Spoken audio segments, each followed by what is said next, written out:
ठीक है, चलो स्टार्ट करते हैं और देखते हैं क्लास एच एम्पलीफायर का मॉड्यूल। ठीक है, हमने पावर सप्लाई को अच्छे से समझ लिया ना। अब ढेर सारे आपके सामने रखे हुए मॉड्यूल, मैं सब आपको बारी बारी से 1 बाय 1 सबका सब कुछ बताऊंगा। ठीक है, लेकिन स्टार्ट करने के लिए हमें एक ऐसा बोर्ड चाहिए होगा जो थोड़ा ज़्यादा कॉम्प्लिकेटेड ना बना हो, है ना। अगर आराम से हम थोड़ा सा हल्के मॉड्यूल से अगर स्टार्ट करेंगे तो बाकी के भी हमें समझ में आ जाएंगे, है ना। तो हम स्टार्ट करते हैं, ये स्टूडियो मास्टर का DJ 4000 यहाँ पर लिखा हुआ है, लिखा है ना। तो इस मॉड्यूल को हम रखते हैं और बाकी को सब हटाते हैं, इनको हम बारी बारी से एक एक करके समझेंगे। तो फिलहाल इसको साइड करते हैं और सबसे, ठीक है, और देखते हैं कि इसमें क्या क्या है। रुको जरा, वीडियो आपने ले लिया, ठीक है ना।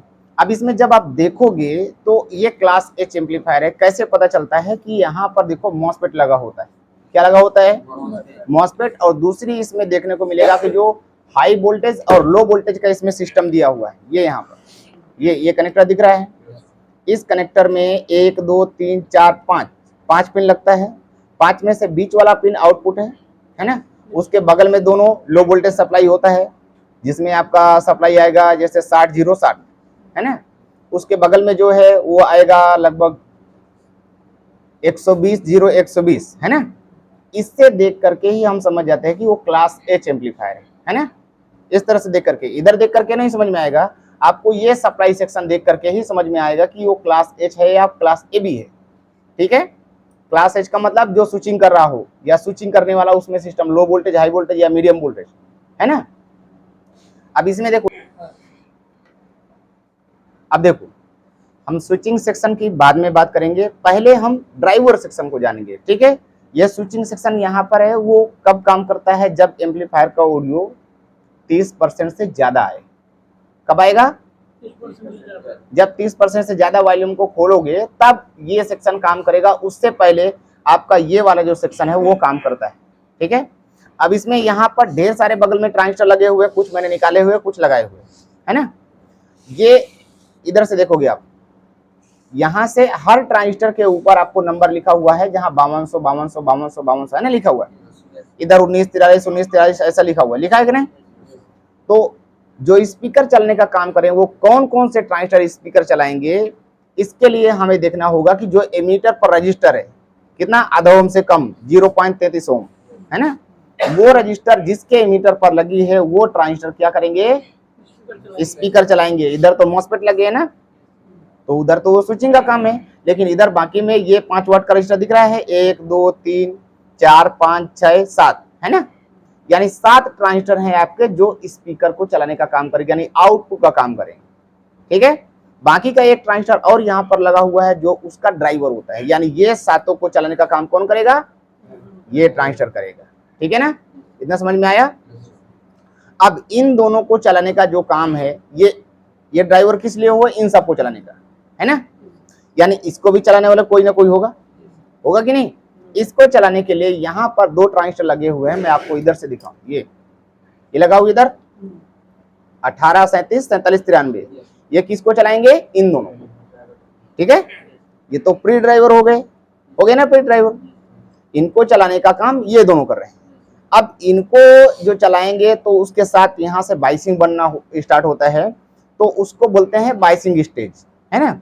बाइसिंग स्टेज में आपने पिछले बार भी मैंने आपको समझाया था, बाइसिंग स्टेज में 3 ट्रांजिस्टर से बाइसिंग बनती है ना, 3 ट्रांजिस्टर से बाइसिंग बनती कि नहीं। तो उसके लिए 3 ट्रांजिस्टर की जरूरत होगी, एक यहाँ पर है, 2 यहाँ पर लगे, ये है ना, 2 ट्रांजिस्टर इधर लगे हुए हैं, एक ट्रांजिस्टर यहाँ पर। अब इसमें से एक तो बीच में रहता है जो बाइसिंग बना करके उसके बाद वो वोल्टेज भेजता है इन दोनों के बेस में, है ना, भेजता है कि नहीं। अब उन दोनों को चलाने के लिए बाकी के जो 2 ट्रांजिस्टर है उन दोनों को चलाने के लिए भी 2 ट्रांजिस्टर लगाए जाते हैं जो इनपुट स्टेज में लगे हुए, है ना। तो ये दोनों ट्रांजिस्टर जो छोटे छोटे दिख रहे हैं 55 51 54 01, ये आपके इनपुट स्टेज में है। यहाँ से आपका ऑडियो भी इनपुट होता है। ठीक है, और साथ ही ये ट्रांजिस्टर इन दोनों को ड्राइव करने का भी काम करते हैं। ठीक है, अब सर्किट डायग्राम के हिसाब से समझेंगे। और इन दोनों को जो ऑडियो मिलता है वो आईसी को, ठीक है, यहाँ एक कनेक्टर लगा हुआ है, ये कनेक्टर में एक पिन ग्राउंड है, एक पिन ऑडियो के लिए है और एक पिन यहां से फीडबैक जाता है क्लिपिंग सेक्शन के लिए, लिमिटर ऑन ऑफ करने के लिए पीछे जो आपका क्रॉस ओवर बोर्ड होता है। ठीक है, मैं सर्किट के माध्यम से सब चीज समझाऊंगा। तो यहां से आपको दो चीज की जरूरत है, आपको एक ऑडियो इनपुट वाला और एक ग्राउंड, है ना? समझ रहे हो नहीं समझ रहे हो? अब आईसी यहां पर लगा हुआ है 5532 आईसी, या तो 5532 लगा सकते हैं या तो 4558। ठीक है, दोनों आईसी लगा सकते हैं।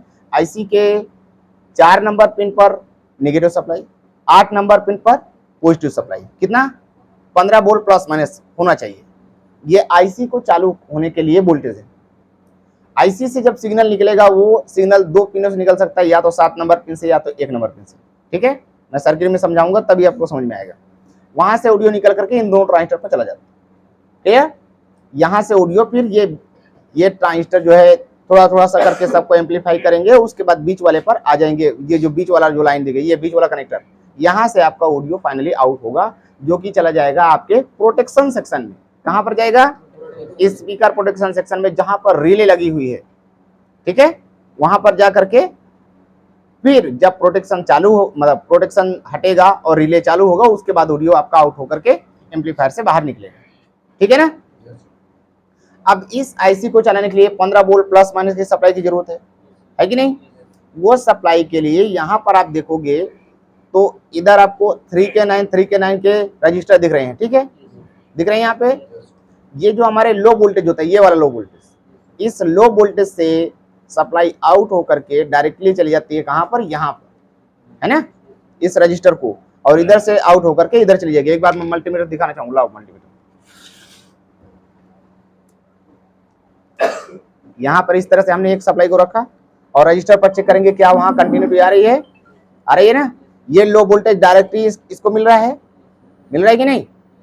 और ये आपका पॉजिटिव वाला इधर से ये इधर मिल रहा है, मिल रहा है ना? जब इधर से ये ऑडियो पास होगा रजिस्टर से, तो रजिस्टर से कमजोर हो जाता है, एम्पियर कमजोर होता है ना। उसके बाद उस ऑडियो को फिक्स करने के लिए हमें जीनर डायोड की जरूरत होती है। कितने वोल्ट की? 15 वोल्ट। 15 वोल्ट का जीनर डायोड आपको यहां पर मिल जाएगा। ये देखो, आप दिख रहा है? आप इसको टच करके देखेंगे, यहां पर ही टच करके रखो, उसके बाद चेक कर लो, यहां से आपको समझ में आ जाएगी कि यहां तक आ रहा है ना वोल्टेज, है ना? और ये पॉजिटिव वाला भी चेक कर लो, इधर से ये पॉजिटिव आ गया ना। और इनका जो डायोड का दूसरा पॉइंट होगा वो ग्राउंड के साथ होना चाहिए, है ना। ये यहाँ पर मैंने रखा हुआ है और यहाँ पर एक पॉइंट ग्राउंड का है। ये कनेक्टर पर हम चेक कर लेते हैं तो हमें समझ में आ जाएगा। दिखा, है ना। यानी ये डायोड का दूसरा जो पॉइंट है वो कहां से जुड़ा है? ग्राउंड से जुड़ा है ना। ठीक है, इतना समझ में आया आपको?